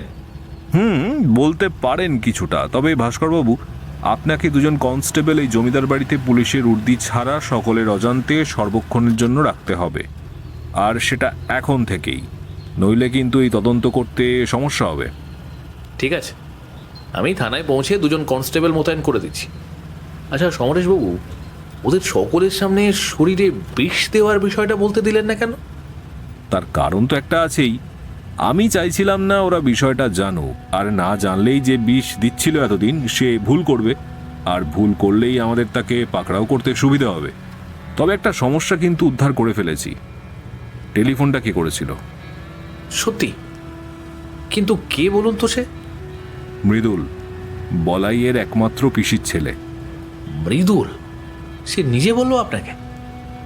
আগে না, নিজে বলেনি, তবে আমার পর্যবেক্ষণ বলছে, আর আমার পর্যবেক্ষণ ভুল হবে না। সত্যি? আমি তো ভুলেই গিয়েছিলাম কার সাথে কথা বলছি। এরপর গাড়ি ঊর্ধ্বশ্বাসে চলতে শুরু করে। সমরেশ সিগারেট বের করে আমার দিকে এগিয়ে দেয়, ভাস্করবাবুর দিকে এগিয়ে দিতে তিনিও নেয়। তিনজনে নিশ্চুপ থেকে সুখটান দিতে দিতে আমাকে আর সমরেশকে বাড়ির সামনে নামিয়ে দিয়ে ভাস্করবাবু থানায় চলে যান। সেই সকালে 1 কাপ চা আর থানায় গিয়ে 1 কাপ চা। আসলে কাজটাই এমন যে খাবার মতন পরিস্থিতি থাকে না। বাড়িতে ঢুকে পোশাক ছাড়তেই দেখি সিধু কাকা ভোগে দেওয়া জগা খিচুড়ি আমাদের জন্য খাওয়ার জলচৌকিতে এনে রাখে। আমি আর কোনো কথা না বলে গোগ্রাসে খেতে শুরু করে দিই। সমরেশেরও আজ বেশ খিদে পেয়েছে। সিধু কাকা বুঝেছিল, তাই আমরা বাড়ি পৌঁছতেই আর দেরি করেনি। পেট পুরে খাবার খেয়ে তক্ত বসে বসতেই সারা শরীর যেন জুড়িয়ে এলো। এই সময়টুকুতে আর সমরেশের সাথে কোনো কথা হয়নি আমার। ও নিশ্চয়ই বিষয়টা নিয়ে খুব ভাবছে। আসলে সময়টাও তো খুবই কম। তার উপর ভাস্করবাবুর জন্য আরও বেশি চিন্তার বিষয়, কারণ এই সময় তিনি সমরেশকে ভরসা করেছেন, সেটার অবশ্য দাম তো দিতেই হবে। ঘড়িতে তাকিয়ে দেখি দুপুর 3টে বাজে। সারাদিনের ধকল আর বলাইয়ের মৃত্যুর তদন্তের বিষয় নিয়ে ভাবতে ভাবতে কখন যে চোখ লেগে গেছে মালুমই হয়নি। হুঁশ ফিরল টেলিফোনের শব্দে। ঘড়িতে তাকিয়ে দেখি বিকেল 5টা বাজে। আমি ধরফর করে বিছানা ছেড়ে উঠি। টেলিফোনের রিসিভারটা তুলতেই দেখি সমরেশের কণ্ঠস্বর। হ্যালো অমিত, ঘুমে ব্যাঘাত ঘটালাম নাকি? সে কি সমরেশ, তুমি এখন কোথায়? আর আমাকে ডাকলে না কেন? আমিও যেতাম। আসলে তুমি ঘুমোচ্ছিলে দেখে আর ডাকিনি, সারাদিন ক্লান্ত হয়ে গিয়েছো তাই। এ তোমার ভারী অন্যায় সমরেশ। যাই হোক, এখন কোথায় আছো? আমি এখন থানা থেকে কথা বলছি। আরও কয়েকটি জায়গায় যেতে হবে, আমার বাড়ি ফিরতে রাত হবে। আর হ্যাঁ, মৃদুল টেলিফোন করতে পারে, তুমি ওর সাথে স্বাভাবিকভাবে কথা বলবে, শুনবে ও কি বলতে চায়। সত্যি সমরেশ, আমার কিন্তু ভীষণ রাগ হচ্ছে। তুমি ডাকতেই পারতে আমায়। অমিত, রাগ করো না বন্ধু, তুমি সবেমাত্র বিশ্রাম নিচ্ছিলে তাই আর ডাকিনি। তবে তোমার আরও কাজ আছে, আমি সময় করে টেলিফোন করে বলবো। এখন রাখছি। সমরেশের এমন ব্যবহারে মাঝে মাঝে আমার ভারী রাগ হয়। তবে মানুষটার উপর আবার বেশিক্ষণ রাগ করে থাকাও যায় না। এখন সে যতক্ষণ না আসে ততক্ষণ অপেক্ষা করতে হবে। ঘন্টা 2 বাদে আবার টেলিফোন বেজে ওঠে। আমি ভাবলাম মৃদুল করেছে বুঝি, কিন্তু সমরেশের টেলিফোন। হ্যাঁ অমিত, তুমি এক্ষুনি বাড়ি থেকে বের হয়ে শিয়ালদা যাও। জমিদার বাড়ি থেকে একটি ডেমলার বেরিয়েছে, সম্ভবত শিয়ালদা যাচ্ছে। কিন্তু ওই গাড়িতে কে আছে সেটা জানতে হবে। আমরা কিছুক্ষণের মধ্যেই পৌঁছাচ্ছি। কিন্তু শিয়ালদা যাচ্ছে সেটা তুমি নিশ্চিত কি করে? সেসব বলার সময় নেই অমিত, তুমি তাড়াতাড়ি বেরিয়ে পড়ো। 5:30টায় একটা ট্রেন ছাড়বে, তার আগেই তোমাকে পৌঁছাতে হবে। টেলিফোন রেখে দিয়েই সমরেশের কথা মতন বাড়ি থেকে বেরিয়ে পড়ি। এদিকে বৃষ্টি থামার কোনো লক্ষণ নেই। বৃষ্টি মাথায় নিয়েই কোনো ক্রমে একটা ট্যাক্সি নিয়ে শিয়ালদা পৌঁছাই। কিন্তু এত ভিড়ে কিভাবে কাকে খুঁজব সেটাই মাথায় আসছিল না। তবে শিয়ালদার বাইরে একটা ড্যামলার দাঁড়িয়ে থাকতে দেখে নিশ্চিত হয়ে যাই যে সমরেশের অনুমান সঠিক। গাড়ির কাছে গিয়ে দেখি আশেপাশে পরিচিত কেউ নেই। জমিদার বাড়ির যাদের সাথে পরিচয় তাদের মধ্যে তো কাউকেই দেখলাম না। চারিদিকে খোঁজাখুঁজির পর শিয়ালদা স্টেশনের ভেতরে গিয়ে জানার চেষ্টা করি যে 5:30টায় কোন ট্রেন ছাড়বে। দেখলাম একটা ট্রেন মাদ্রাজের উদ্দেশ্যে এক্ষুনি রওনা দেবে। আমি দৌড়ে যাই ট্রেনের কাছে, কিন্তু খুঁজবো কাকে সেটাই তো বুঝতে পারছিলাম না। আর ঠিক তখনই দেখি যে ধৃতিমান স্টেশন ছেড়ে বেরিয়ে যাচ্ছে। আমি দৌড়ে যাই ধৃতিমানের দিকে। ধৃতিমান জমিদার বাড়ির গাড়ির চালক। এই দাঁড়াও, তুমি কাকা স্টেশনে ছাড়তে এসেছো গো? বলো বলো, কে কোথায় যাচ্ছে? আমাকে দেখে ধৃতিমান দৌড়তে শুরু করে। আমি ওর গায়ের ওপরে ঝাঁপিয়ে পড়ি। এরপর ধৃতিমান একটা ছোট্ট ছুরি বের করে। আমার ধারণাতেও ছিল না ও এমনটা করবে। আমি ছুরিটা ওর হাত থেকে টেনে নেওয়ার আপ্রাণ চেষ্টা করতে থাকি, কিন্তু ধৃতিমানের শরীরেও বেশ শক্তি। আমাদের দুজনকে এভাবে নিচে শুয়ে ধস্তাধস্তি করতে দেখে লোকের ভিড় জমে যায়। এদিকে ট্রেন ছাড়ার হুইসেল বেজে ওঠে। আমি বারবার ধৃতিমানকে জিজ্ঞেস করেই চলেছি, ধৃতিমান তুমি বলো, তুমি কাকে ছাড়তে এসেছো? তুমি কি ভেবেছো তুমি বেঁচে যাবে? না, আমি থাকতে তা হতে দেব না। আমি ছুরিটা তার হাত থেকে ছিনিয়ে নিয়ে গলার নিচে ধরি। আমারও তখন মাথায় রাগ চেপে বসেছিল। সর্বশক্তি দিয়ে ধৃতিমানকে ট্রেনের কাছে নিয়ে যাই। দেখো ধৃতিমান, তুমি যদি ভেবে থাকো এই ট্রেন ছেড়ে দিলে তোমরা বেঁচে যাবে, তাহলে কিন্তু তুমি ভুল ভাবছো। বরং সময় থাকতে বলে দাও ট্রেনে কে বা কারা যাচ্ছে। নইলে নইলে আমার হাত কিন্তু তোমার গলার নলি কেটে ফেলতে একবারও কাঁপবে না। বলো বলো, কি করবে? বলছি চলুন চলুন, ওই কামরায় আছে। ধৃতিমান আমাকে নিয়ে সেই কামরায় যায়। সেখানে গিয়ে যাকে দেখি আমি অবাক হয়ে যাই, যদিও আগে সাক্ষাৎ হয়নি এদের সাথে। সুভদ্রা দিদিমণি, ইনি অমিতবাবু, ওই গোয়েন্দা সমরেশবাবুর সাথেই ইনি থাকেন। আপনি আর জগমোহন দাদাবাবু এখন আর মাদ্রাজ যেতে পারবেন না। আপনারা নামুন। নামবো মানে? তুমি জানো না দিদির শরীরের কি অবস্থা? তোমরা নেমে পড়ো, ট্রেন এখনই ছাড়বে। জগমোহন, তুমি জিতেন্দ্রবাবুর ছেলে? মানে তুমি তো মাদ্রাজে ছিলে, এখানে কি করছো? দেখুন, আমি আপনাকে কোনো কৈফিয়ত দিতে পারবো না, আপনি নামুন। কৈফিয়ত দেবে না মানে? কৈফিয়ত দিতে তুমি, তোমার বাবা, পরিবারের সবাই দিতে বাধ্য। নামও বলছি। ট্রেন এদিকে ধীরে ধীরে চলতে শুরু করে দিয়েছে। আমি জগমোহনের হাত ধরে টেনে নামানোর চেষ্টা করি। সুভদ্রাকে দেখছি চাদর জড়িয়ে চুপ করে বসে আছে, বোধহয় জ্বর এসেছে। দাদাবাবু, দিদিমণিকে নিয়ে নেমে পড়েন। এরপর ধৃতিমান, জগমোহন আর সুভদ্রাকে নিয়ে স্টেশন মাস্টারের ঘরে গিয়ে সমরেশের আসার অপেক্ষা করতে থাকি। ধৃতিমানকে দিয়ে শিবেন্দ্রবাবুকে টেলিফোন করে তাকেও আসতে বলি। সুভদ্রাকে লক্ষ্য করলাম সে তখন থেকে কোনো কথা ব্যয় করেনি, চোখ বন্ধ করে চুপচাপ এক কোণে বসে আছে। আমি কথোপকথন শুরু করতেই পারতাম, কিন্তু সমরেশ না আসা পর্যন্ত আমি কোনো কথা বাড়ালাম না। আমরা এখানে কতক্ষণ বসে থাকবো বলতে পারেন? যতক্ষণ আর সমরেশ আর পুলিশ এখানে এসে পৌঁছচ্ছে। লক্ষ্য করলাম জগমোহনের বয়সও বেশি নয়, 22 কি 23 হবে। আর সুভদ্রা বয়সে বড়। সুভদ্রা বলাই এর থেকেও বড়, কিন্তু বিয়ে থা করেনি। জিজ্ঞেস অনেক কিছুই করার ছিল, কিন্তু চুপচাপ বসে রইলাম।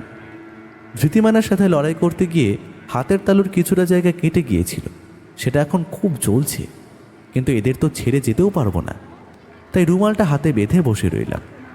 কিছুক্ষণ পরে দেখি সমরেশ হন্তদন্ত হয়ে আসে, সাথে অফিসার ভাস্কর বাবু আর 2 জন কনস্টেবলও রয়েছেন।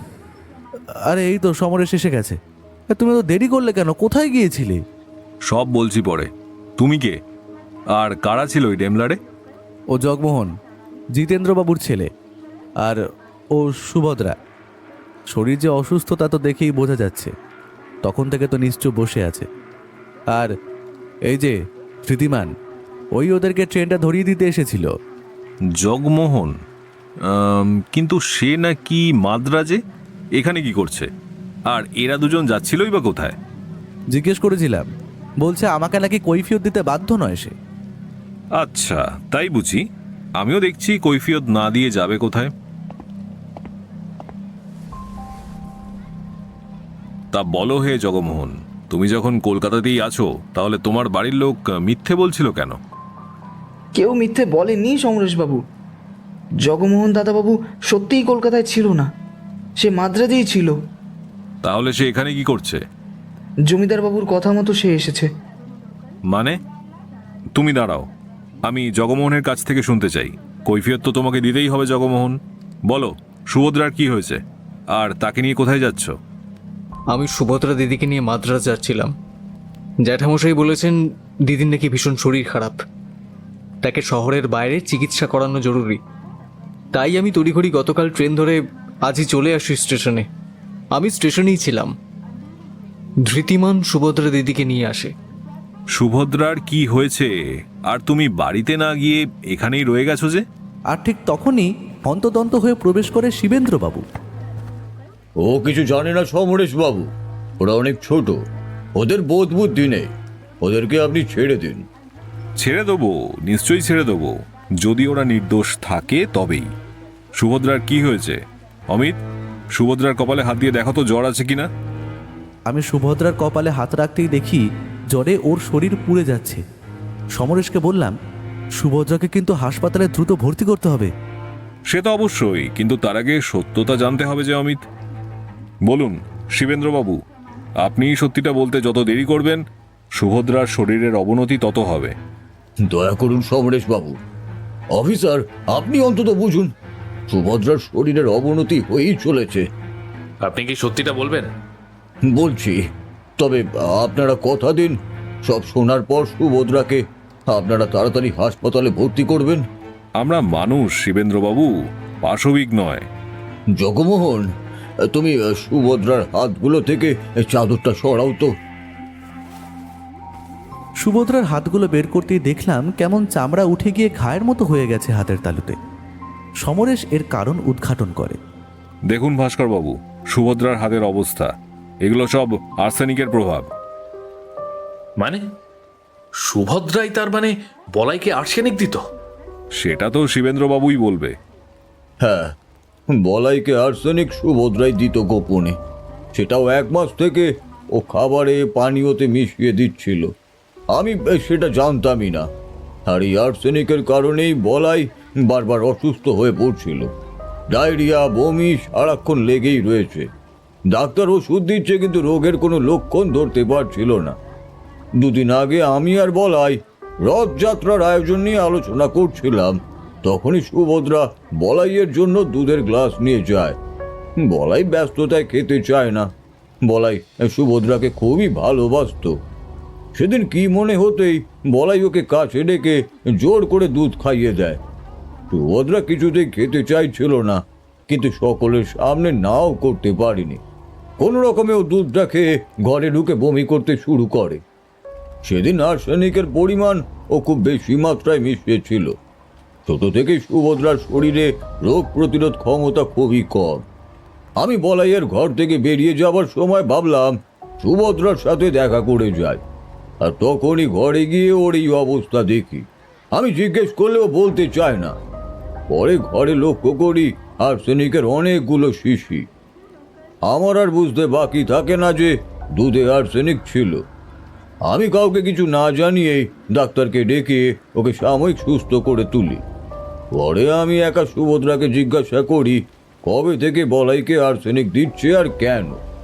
তারপর ও যা বলে আমার আর কিছুই বলার ছিল না ওকে। কি বলেছিল সুভদ্রা? চুপ করে না থেকে বলুন। সুভদ্রা জেনে গিয়েছিল যে বলাই ওর ভাই নয়, এমনকি ও এই বংশেরও কেউ নয়, কিন্তু মজুমদার বাড়ির নিয়ম বড় ছেলেরাই জমিদারির সিংহাসনে বসার সুযোগ পায়, তারই হুকুম চলবে। আর শিবেন্দ্র নারায়ণের পর বলাইয়ের স্থান, কিন্তু বলাই তো এই বংশেরই কেউ নয়। এই হিংসেটাই কাজ করছিল সুভদ্রার মনে। আপনি কি করে জানলেন এত কিছু? আমি কি করে জানলাম সেটা পরের বিষয়, আপনি বলতে থাকুন। ডক্টর প্রতাপ চৌধুরীকে আমি প্রতি মাসে টাকা পাঠাতাম আমার জীবনের একটি গুরুত্বপূর্ণ ঘটনা সকলের কাছে লুকিয়ে রাখার জন্য। সেটা হচ্ছে বলাই আমার ছেলে নয়। আমাদের জমিদারির নিয়ম রয়েছে। সমরেশবাবু ঠিকই বলেছেন, বড় ছেলেরাই রাজত্ব পাবে, আর আমাদের কোল আলো করে মেয়ের জন্ম হয়। ওদিকে একই দিনে আমার ভাইয়ের ঘরে পুত্র সন্তানের জন্ম হয়। আমি রাতারাতি ছেলে আর মেয়েকে পাল্টে ফেলি। ভাইয়ের ছেলে আমার ছেলের মতোই বড় হতে থাকে। কিন্তু 5 বছর যখন বয়স তখন আমি ওকে নিয়ে দীঘা গিয়েছিলাম আমার ব্যবসার কাজে। আর আমাদের সাথে আমার বাড়ির অতি পুরনো পরিচারক ভীম সিংও যায়। তার আবার বলাইয়ের সমবয়সী ছেলে ছিল। দুজনের ভীষণ ভাব ছিল। দীঘার সমুদ্রে বলাই আর ভীম সিং এর ছেলে মুকুন্দ খেলতে থাকে। হঠাৎ জোরে একটা ঢেউ আসে আর ওদের দুজনকে ভাসিয়ে নিয়ে যায়। ওদের বাঁচাতে ভীম সিং দৌড়ে যায়, সেও ভেসে যায়। তারপর এক মাঝি শুধু মুকুন্দকেই উদ্ধার করতে পারে। মুকুন্দকে যখন হাসপাতালে ভর্তি করি তখন ওর কোনো জ্ঞানই নেই। মাথায় চোট পায় ও খুব, আর পুরনো কিছুই ওর মনে ছিল না। আমি ঠিক করি ওকেই বলাই করে রাখবো আমার কাছে, কিন্তু বাড়িতে নিয়ে গেলে সবাই চিনে যাবে। তাই আমি আর ওকে বাড়িতে না নিয়ে গিয়ে মাদ্রাজ পাঠিয়ে দিই। দীর্ঘ 20 বছর পর ও বাড়িতে আসে, আর এই জন্য আমার স্ত্রীর বহু অভিযোগ আমাকে নিয়ে। এই কথাগুলো জগমোহন মাদ্রাজেই কোনোভাবে জেনে যায়, আর সুভদ্রাকে সে জানায়। সুভদ্রা আমাকে ডক্টর প্রতাপ চৌধুরীকে টাকা দেওয়ার সময় কথা বলতে শুনে ফেলে, কিন্তু সেসবও কিছুই জানায়নি আমাকে। ও ঠিক করে বলাইকে শেষ করে দেবে। এটা আমি শোনার পর কি করব কিছুই বুঝতে পারছিলাম না। কিন্তু তারপরই গতকাল বলাইয়ের মৃত্যু হয়। আমি ভেবেছি সবের মধ্যে ও জড়িয়ে গেলে সুভদ্রার বিপদ। তাই জগমোহনকে টেলিফোন করে বলি যে ওকে মাদ্রাজ নিয়ে যেতে। এত সব কথা প্রতাপ চৌধুরী কি করে জানলো? দীঘার সমুদ্রে মুকুন্দকে বাঁচানোর পর আমার মাথায় শুধু প্রতাপ চৌধুরীর কথাই আসে। সেই আমাকে মাদ্রাজে সমস্ত বিষয়ে সহযোগিতা করে, আর মাদ্রাজে থাকাকালীন প্রতাপবাবুই মুকুন্দর খেয়াল রাখত। বুঝলাম। এ তো দেখছি রহস্যের শেষ নেই। কিন্তু বলাই মানে মুকুন্দ, তার তো মৃত্যু আর্সেনিক থেকে হয়নি, ঘাড়ের হাড় ভেঙে হয়েছে। তাহলে ভয় পাচ্ছেন কেন? হ্যাঁ, আপনারা যেহেতু আর্সেনিকের বিষয়ে কিছু বলেননি, সেজন্য আমি চাইছিলাম সুভদ্রাকে শহর থেকে দূরে পাঠিয়ে দেব। আর্সেনিকের বিষয়টা হয়তো সামনে আসবে না। আর সেজন্য একটা ভুল করে ফেললেন। আমি এই ভুলেরই অপেক্ষা করছিলাম। কিন্তু বলাইকে তো সুভদ্রা খুন করেনি, আর কদিন পরে হয়তো আর্সেনিকের জন্য মারা যেত ঠিকই, তবে সে তো নিরপরাধ। কে বলেছে নিরপরাধ? সেও শাস্তি পাবে শিবেন্দ্রবাবু। নিজের মেয়েকে বাঁচাবেন বলে হেডকোয়ার্টারে টেলিফোন করে 2 দিনের মধ্যে যেন তদন্ত শেষ করে তার অনুরোধ জানিয়েছেন। সরকারকে বিভিন্নভাবে আর্থিক সহযোগিতা করেন, সেজন্য তারাও আপনার অনুরোধ রাখতে রাজি হয়। আর তার মধ্যে আপনার মেয়েকে নিরাপদ করতে চাইছিলেন, কিন্তু শেষ রক্ষা হলো না। ভাস্করবাবু, সুভদ্রাকে হাসপাতালে ভর্তির ব্যবস্থা করুন। হ্যাঁ, সেটা করছি, কিন্তু আসল খুনি তো পাওয়া গেল না। আগামীকাল পর্যন্ত অপেক্ষা করতে হবে না ভাস্করবাবু। আর হ্যাঁ, আপনারা কিন্তু কেউই শহরের বাইরে যাবার চেষ্টা করবেন না। চলো অমিত, বাড়ি ফিরতে হবে। হাতে মাত্র আজকের রাতটুকুই। এ কি অমিত, তোমার হাত কাটলো কিভাবে? ওই একটু আর কি ছড়ে গেছে। চলো, মলমপট্টি করতে হবে। কি যে করো তুমি! আমি আর সমরেশ বাড়ি ফিরে আসি। সমরেশ অতি যত্নে আমার হাতে ওষুধ লাগিয়ে দেয়। সারাদিন সে বাইরেই ছিল। জিজ্ঞেস করলাম, তুমি সারাদিন কোথায় কোথায় গিয়েছিলে? অনেক জায়গায় গিয়েছি, বলতে পারো পুরো কলকাতা শহর চষে ফেলেছি। আচ্ছা, তুমিই বা এত কথা জানলে কি করে বলো তো? সুভদ্রা যে শিবেন্দ্রবাবুরই মেয়ে সেটা অনুমান করলে কি করে? আমি প্রথমে আশেপাশে এটার খোঁজ করি যে আর্সেনিকটা কে কিভাবে সংগ্রহ করেছে। সেই খোঁজ করতে গিয়েই একটি হোমিওপ্যাথি ওষুধের দোকানের সন্ধান পাই। সেখান থেকে জানতে পারি যে দীর্ঘ 1 মাস থেকে বলাই বিভিন্ন রোগে অসুস্থ। ডায়রিয়া, বমি, জ্বর। প্রথম হোমিওপ্যাথি ওষুধ খেলেও কোনো লাভ হয়নি। তারপর অন্যত্র ডাক্তার দেখিয়েছে। আমি জানতে পারলাম ডাক্তার প্রতাপ চৌধুরীর নাম। সেই দোকান থেকে আরেকটা বিষয় জানতে পারি যে ওই 2-3 দিন আগেও ওই একই সমস্যার জন্য জমিদার বাড়ির কোনো এক পরিচারক ওষুধ নিয়ে গিয়েছিল। তারপর আর আসেনি। সব শোনার পর ডাক্তারের সন্ধান করতেই পেয়ে গেলাম, আর তাকে হুমকি দিতেই। কিন্তু প্রতাপ চৌধুরী তোমাকে এতদিনের গোপন কথা বলল কেন? সে তো এতদিন কোথাও কোনো কথা ফাঁস করেনি। দুর্বলতায় আঘাত করেছি যে প্রতাপ চৌধুরীর ভুল চিকিৎসার কারণে অনেক রোগী এর আগে ভীষণ রকম অসুস্থ হয়ে পড়েছিল। সেই তথ্য আমি অনেক ওষুধের দোকান থেকেই জেনেছিলাম। আমার কাছে সব তথ্য আছে, সেসব নিয়ে বলতেই উনি আমাকে ভয়ে সব বিষয় খুলে বলেন, কারণ বলাই মারা গেছে, ওনার টাকা রোজগারের রাস্তাও বন্ধ। আর সেই দুশ্চিন্তা ছিলই, তার উপর যদি আমি পুলিশে সব জানিয়ে দিই তাহলে জেল যাওয়া থেকে আর কেউ আটকাতে পারে না। আর আর্সেনিকের সন্ধান পেলে? আর্সেনিকের সন্ধান পাইনি, তবে সেটা সুভদ্রাই বলতে পারবে। তবে এইটুকু বুঝেছিলাম যে এই আর্সেনিক কাণ্ডে সুভদ্রাই আছে, তার কারণ সে কিন্তু আমাদের সামনে আসেনি অসুস্থ। এরপর আরও কিছু বিষয় সামনে আসে যে শতরূপা মানে বলাইয়ের স্ত্রী মাঝে মধ্যেই রাজবাড়ির পুকুর ঘাটে কারোর সাথে দেখা করতে যেত গোপনে। সেটা আমি খবর নিয়েছি অন্দরমহলের এক পরিচারিকার কাছে। সেই নাকি এই কথাটা বলাইয়ের কানে তুলেছিল। তুমি এই অন্দরমহলের পরিচারক আর পরিচারিকাদের সন্ধানটা পেলে কোথায়? টাকা কথা বলে অমিত। আমি বাইরে অপেক্ষা করছিলাম কখন ওদের বাইরে একা পাবো, আর পুলিশের লোক তো ওখানে মোতায়েন ছিলই। তারাই আমার কাছে নিয়ে আসে কথা বলার জন্য। সব কিছু জানার পর থানাতে যাই, আর তখনই থানায় টেলিফোন করে মোতায়েন করা পুলিশ জানায় যে জমিদার বাড়ি থেকে একটি গাড়ি শিয়ালদা যাচ্ছে, আর তাই তখন আমি থানা থেকে তোমাকে টেলিফোন করি। আরে এই শতরূপা কার সাথে দেখা করত? সব কথা এখনই শুনলে হবে অমিত, ধৈর্য রাখো। আচ্ছা বেশ, ধৈর্য রাখলাম। আমি আর কিছু জিজ্ঞেস করিনি। রাত হয়, সিধু কাকা দেখি আমাদের জন্য গরম ভাত আর ইলিশ ভাপা নিয়ে হাজির। আমি তো অবাক হলাম, সিধু কাকা ইলিশটা করেছে তাহলে। এ কি সিধু কাকা, তুমি ইলিশ করলে যে? তোমার তো আজ নিরামিষ। কি বলেছিলাম, সিধু কাকা মানুষটা একদম অন্যরকম। কিন্তু এটা তো তুমি কালও করতে পারতে সিধু কাকা। কেন? কাল কেন? আর তোমরাই তো আমার বলরাম আর জগন্নাথ। তোমাদের পেট ভোজ করালেই আমার শান্তি। নাও নাও নাও নাও নাও, খাও খাও। বলরাম?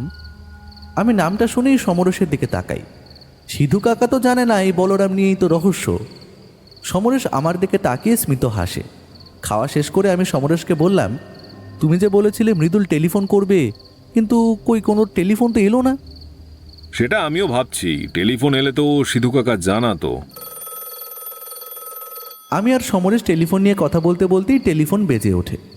ঘড়িতে তখন রাত 9:30। সমরেশ রিসিভার কানে লাগিয়েই বলে, হ্যালো হ্যালো, হ্যাঁ মৃদুল, হ্যাঁ আমি জানতাম তুমি টেলিফোন করবে। হ্যাঁ নিশ্চয়ই, আমি জানি তুমি সাহসী একটি ছেলে, তুমি সেটা বুঝবে যে কোনটা জরুরি আর কোনটা জরুরি নয়। তুমি শুধু 2-3 দিন ধরে ওই বাড়িতে কে কি করছে, যেগুলো একটু অন্যরকম সেগুলো বলো। তোমার বলাই দাদার সাথে বৌমনির কি ঝগড়া হতো?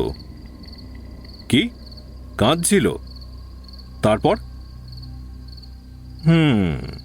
আচ্ছা, তোমাকে বকেছিল কেন? মুচির কাছে নিয়ে যেতে দেরি করেছিলে বলে? জুতো ছিঁড়ে গিয়েছিল কিভাবে? সুভদ্রা দিদির কি হয়েছে তুমি কি জানো? কাউকে যেতে দিত না। আচ্ছা বেশ, তুমি অনেক কিছু বললে মৃদুল। গোয়েন্দা হতে গেলে গোয়েন্দা হতে গেলে সাহস আর সততা থাকতে হবে। আমি জানি তোমার মধ্যেই দুটোই আছে। বাহ, তুমিও গোয়েন্দা হতে চাও? আমার মতন? আরে তুমি আমার থেকে অনেক বড় হবে। এখন রাখো। সমরেশ টেলিফোন রাখার পরেও দেখি ওর মুখে মৃদু হাসির ছাপ। অবশ্য শেষের কথাগুলো থেকে অনুমান করাই যায় যে কি কথা হয়েছে। কি বলছে মৃদুল? বলছে ও গোয়েন্দা হতে চায়। হ্যাঁ, সেটা তো তোমার শেষ কথা শুনেই বুঝেছি। আর কি বলছিল? জুতো, মুচি? বললো তো অনেক কিছুই, সেসব কাল বলবো তোমায়। এই যে তুমি আমার সাথে যে কেন এমনটা করো না, আমি সেটা বুঝতে পারি না। আরে তুমি জেনে গেলে যে সবকিছুই আগে লিখে ফেলবে। দাঁড়াও, ধৈর্য ধরো বৎস, ধীরে ধীরে সব জানতে পারবে। সারা রাত একরাশ রহস্য নিয়ে শুয়ে পড়ি। সমরেশটা না এমন, সব কথা একেবারে বলতেই চায় না, শুধু রহস্যগুলোকে জমিয়ে রাখে। আর আমার মনে অনেক প্রশ্ন, সেসবের উত্তরের জন্য কালকের অপেক্ষা।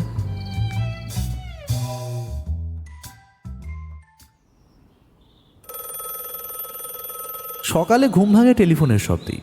সমরেশ উচ্চস্বরে বলতে থাকে, আরে বাহ, দারুণ খবর তো। তাকেও নিয়ে আসুন জমিদার বাড়িতে। হ্যাঁ, আমি পৌঁছে যাব। আমার আর একটা কাজ আছে, সেটা করেই আমি আর অমিত পৌঁছাচ্ছি। ঠিক আছে। কি গো, এত সকালে কার টেলিফোন? ভাস্কর বাবুর। আমাদের এখনই বেরোতে হবে অমিত, তৈরি হয়ে নাও। কাল মৃদুল কি বললো আমার জানার কৌতূহল এখনও কমেনি, কিন্তু সমরেশ তো মনে মনে অন্য কিছুই কল্পনা করেছে। যাই হোক, তৈরি হয়ে বেরিয়ে পড়লাম।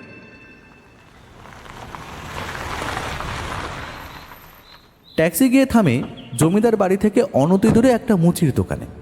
সেখানে গিয়ে সমরেশ বলে যে, আমরা জমিদার বাড়ি থেকে এসেছি। গতকাল যে জুতোখানা মেরামতের জন্য দিয়ে গিয়েছিলে, সেটা হয়েছে? সমরেশ সেই মুচির থেকে একজোড়া জুতো নিয়ে নেয়। বুঝতে বাকি থাকে না, কাল রাতে মৃদুলের সাথে এই জুতো নিয়েও কথা হয়েছিল। আমরা এবারে ট্যাক্সিতে বসতেই সমরেশ বলে, কাল বর্ধমান গিয়েছিলাম, বুঝলে অমিত। বর্ধমান? কিন্তু কেন?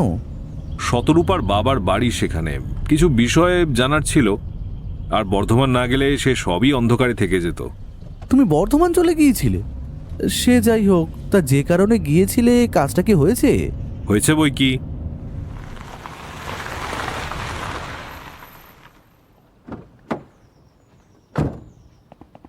এরপর জমিদার বাড়িতে প্রবেশ করতেই দেখি সকলে আগে থেকেই বৈঠক ঘরে বসে রয়েছে। অর্থাৎ আমরা যে যাব সে খবর আগেই তারা জানেন।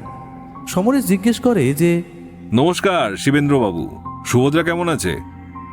এখন আগের থেকে একটু সুস্থ আছে। আর জগমোহন, সে আছে না মাদ্রাজ ফিরে গেছে? না, আপনি যেহেতু না করেছেন তাই সে মাদ্রাজ যায়নি, হাসপাতালে সুভদ্রার সাথেই আছে। সবাই আছে দেখছি এখানে। হ্যাঁ, ভাস্কর বাবু বলেছেন তিনি আর আপনারা আসবেন, সেজন্যই। সব এই বৌদির জন্য। কি দরকার ছিল এইসব পুলিশ গোয়েন্দা করার? কোনো মানে আছে সবের? আর দাদা, জগমোহন আমার ছেলে, অথচ তাকে টেলিফোন করে তুমি কলকাতায় ডেকেছো, আমি জানিই না। সুভদ্রার চিকিৎসা কি আমি করাতে পারতাম না? সব কিছু নিজে করতে করতে আজ এই অবস্থা। কি ব্যাপার, এত রাগারাগি? আমার আসার আগেই সব পর্দা ফাঁস হয়ে গেল নাকি সমরেশ বাবু? না না, আমরা তো আপনারই অপেক্ষা করছি। আচ্ছা বেশ, আপনি যেমন বলেছেন তেমনই আমি করেছি। সমরেশ শতরূপার দিকে এগিয়ে যায় আর স্মিত হেসে জিজ্ঞেস করে, আচ্ছা শতরূপা দেবী, আপনার সাথে বলাইয়ের সম্পর্ক কেমন ছিল? আপনি কেমন প্রশ্ন করছেন? কেমন আবার সম্পর্ক হবে? ভালোই ছিল। সম্পর্ক ভালো থাকলে দিনের পর দিন বন্ধ ঘরে স্বামীর সাথে কেউ অশান্তি করে না শতরূপা দেবী। আর গত পরশুদিন বিকেলেও তো আপনি ঘরে খুব কান্নাকাটি করছিলেন, কেন? মুখ বন্ধ থাকলে কিন্তু আপনি বাঁচতে পারবেন না, বলুন। সব মিথ্যে কথা। কি বলছেন এসব আপনি? হ্যাঁ, আচ্ছা, মিথ্যে বলছি? তাহলে মিহির কে? তাহলে মিহিরকে আশা করি আপনি চেনেন। কে এই মিহির? মিহির? আমি চিনি না তো। আমি চিনি না আমি।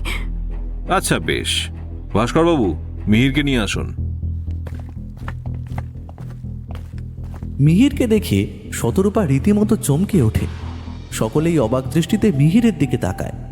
রুগ্ন লম্বা শরীর, শুকনো গালে চাপদারি। শতরূপা, বিশ্বাস করো, আমি তোমার স্বামীকে খুন করিনি। তুমি ওনাদের বলো আমি খুন করিনি। হ্যাঁ, আমি লোভ করেছিলাম, টাকা পয়সা গয়না নিয়েছি তোমার থেকে। বিশ্বাস করো, আমি খুন করিনি। আমি খুন করিনি। মিথ্যে বলছো তো? তুমি খুনি। অফিসার, ওকে নিয়ে যান। ওর ফাঁসির কাঠে ঝোলানো উচিত। মিহির, তুমি যা চেয়েছো তাই তো দিয়েছি। আমার স্বামীকে লেখা আমার তো কিচ্ছু না। মিহির, এই মিহির আবার কে? কই, আমরা তো কেউই চিনি না ওকে। মিহির হচ্ছে শতরূপা দেবীর ভালোবাসার মানুষ। তার সাথে মাঝে মাঝেই রাজবাড়িতে দেখা করতে যেতেন শতরূপা দেবী। কে?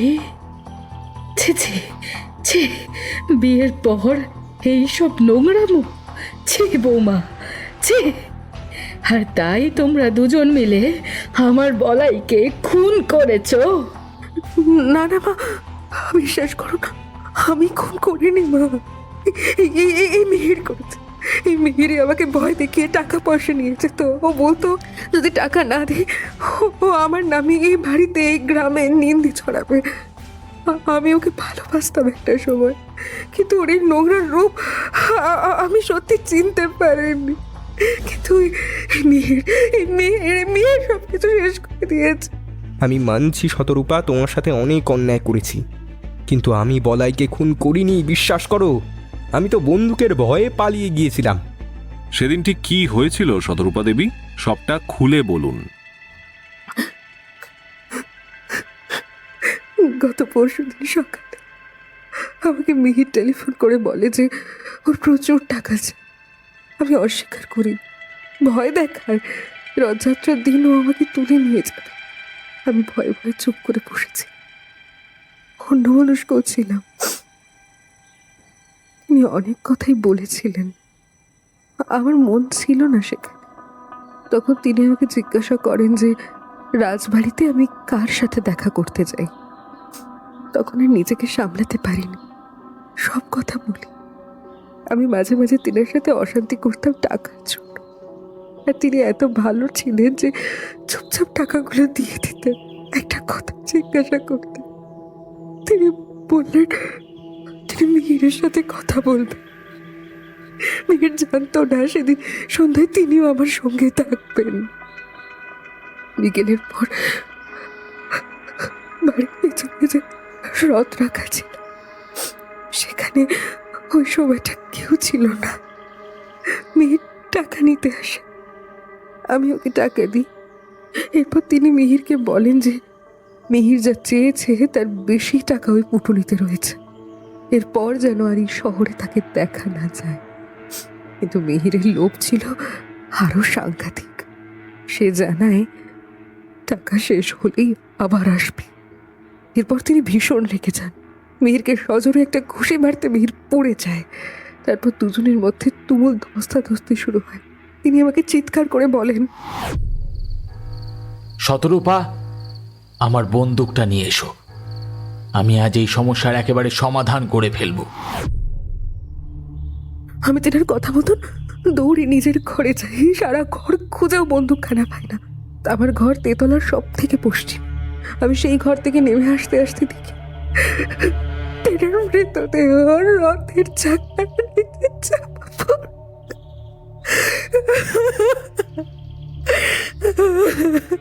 কিন্তু আমি বলাইকে খুন করিনি, বিশ্বাস করো। আমি তো বন্দুকের ভয়ে পালিয়ে গিয়েছিলাম। মিথ্যে কথা বলছো তুমি, সব মিথ্যে। তুমি করনি তো কে করেছে? কে ছিল সেখানে? এবারে সমরেশ মুচির থেকে আনা জুতোখানা সকলের সামনে থলের থেকে বের করে দেখিয়ে জিজ্ঞেস করেন, এই কোলাপুরি জুতো জোড়া কার? এ তো ওনার জুতো, কালই আমি নতুন বের করে দিলাম পুজোয় পরবার জন্য। আপনি কোথা থেকে নিয়ে এলেন? সুপ্রিয়া, সবসময় প্রয়োজন ছাড়া কথা বলো কেন বলো তো? যাও এখান থেকে। কেউ যাবে না যতক্ষণ না আমি বলবো। আর নিজের স্ত্রীকে রাগ দেখিয়ে লাভ নেই জিতেন্দ্রবাবু। বলুন, এই জুতো জোড়া কোথায় পেলাম আমি? এই জুতো জোড়া আমার, সেটা কে বললো আপনাকে? কেন, আপনার স্ত্রী তো বলল। এর থেকে আর কোনো প্রমাণের দরকার আছে কি? আর নইলে যেই মুচিকে দিয়েছিলেন সারাই করতে, তাকে ডাকবো কি? দেখুন সমরেশ বাবু, আপনি কিন্তু বেশি বাড়াবাড়ি করছেন। আমার মনে হয় বাড়াবাড়িটা আপনি করছেন। আপনি কি নিজে থেকে বলবেন নাকি? আশ্চর্য, আমি কি বলবো কি? যেখানে রথ রাখা হয়েছিল সেখানে কাদার মধ্যে জুতোর ছাপ পাওয়া গিয়েছে। নরম মাটি হওয়ায় জুতো আটকে গিয়েছিল, আর সেই জন্যই জুতো ছিঁড়ে যায়। এরপরও কি আমি বলবো নাকি আপনি? সমরেশের কথা শুনে এবারে জিতেন্দ্রবাবু দমে যান। তিনি তক্তপোষে ধপ করে বসে পড়েন। চোখের চশমা খুলে মাথায় হাত দিয়ে নিচু হয়ে ডুকরে কেঁদে ওঠেন। এখন কান্নাকাটির সময় নেই জিতেন্দ্রবাবু, বলুন কি হয়েছিল?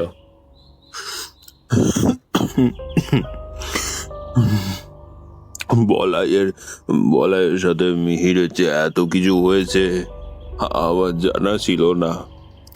আমি কিছু শব্দের আওয়াজ পেয়ে পেছন দিকটায় যাই, গিয়ে দেখি বলাই জ্ঞান হারিয়ে পড়ে আছে। ওকে ওই অবস্থায় দেখে আমার নিজের ছেলের কথা মনে পড়ে যায়। সুভদ্রা যেদিন অসুস্থ হয় তখন সে বলাইকে আর্সেনিক দেওয়ার কথা স্বীকার করে আর বলে যে বলাই এই বংশের কেউ নয়, আর দাদা শুধুমাত্র জমিদারির লোভে মুকুন্দকে ছেলে সাজিয়ে রেখেছে। আর এদিকে আমার ছেলেটার 22 বছর আগেই মারা গেছে। আমি সব আড়াল থেকে শুনে ফুঁসছিলাম। সারা জীবন দাদাকে বিশ্বাস করে গিয়েছি, এই জন্যই এতকাল মুকুন্দরূপী বলাই বাইরে ছিল। ব্যাস, সে কথা মনে হতেই আমি বলাইয়ের ঘাড়ে আঘাত করি, আরো একবার নড়েই স্তব্ধ হয়ে যায়। কিন্তু এটা যে খুন তা যেন বোঝা না যায়। আমি রথের দড়ি টেনে নিয়ে এসে রথটা বলাইয়ের ঘাড়ের কাছে এনে রেখে দিয়ে দৌড়ে যাই। আমি আর জানার চেষ্টা করিনি বলাই ওভাবে পড়েছিল কেন। আচ্ছা শতরূপা দেবী, আপনি কেন চুপ করে ছিলেন যখন পুলিশ এলো? এটা যে সাধারণ মৃত্যু নয় বললেই তো এতদূর জল গড়াতো না। কেউ বিশ্বাস করতো না আমাকে, ভাবতো আমিও মিহিরের সঙ্গে একসঙ্গে ছিলাম। আর তাছাড়া সবাই আমার চরিত্র নিয়েও প্রশ্ন তুলতো, তাই ভয় লজ্জায়। আচ্ছা, তুমি এসব কি বলছো গো? বলাই আসলে মুকুন্দ? আসল বলাই আমাদের ছেলে ছিল, আর আর সুভদ্রা? ঠিকই বলছি, দাদা তো সামনেই আছে, জিজ্ঞেস করো। সুভদ্রা আমাদের নয়, দাদার মেয়ে, আর আমাদের 2 ছেলে। বড় ছেলেকে দীঘা সমুদ্রে ভাসিয়ে দিয়েছে দাদা। এত বিশ্বাস, সম্মান, ভালোবাসা সব শেষ হয়ে গেছে। নিচে পাপ করেছে এখন, তাই পাপের ফল নিজের মেয়েও ভুগবে। শুধুমাত্র সম্পত্তির জন্য এত কিছু? বলাই তাহলে আমার আমার কেউ না? দেখুন কল্যাণী দেবী, জন্ম দিলেই শুধু মা হওয়া যায় না।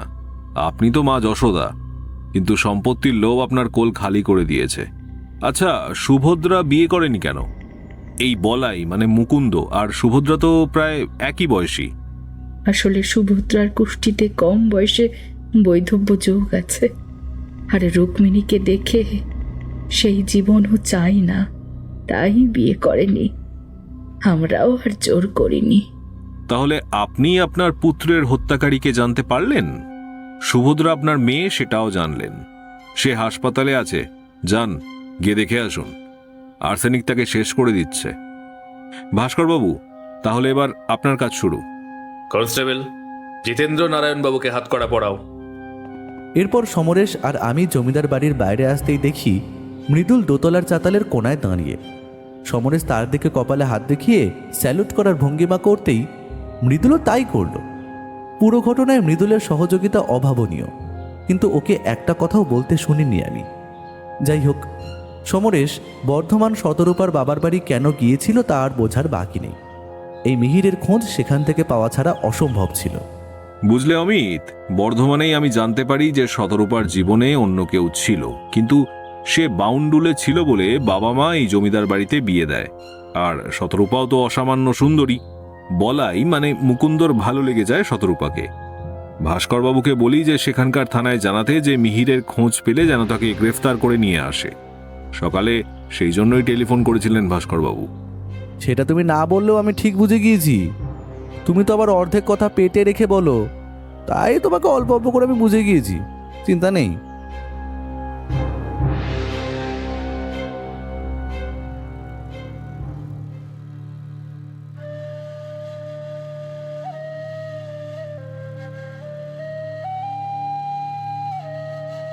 শেষ হলো আজকের গল্প, লেখিকা তন্দ্রানাথ মজুমদারের কলমে রহস্যের অন্তরালে।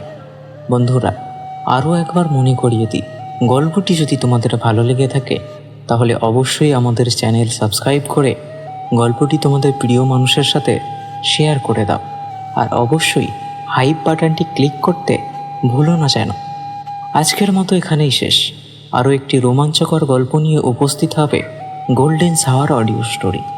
সঙ্গে থাকো, শুনতে থাকো গোল্ডেন শাওয়ার অডিও স্টোরি।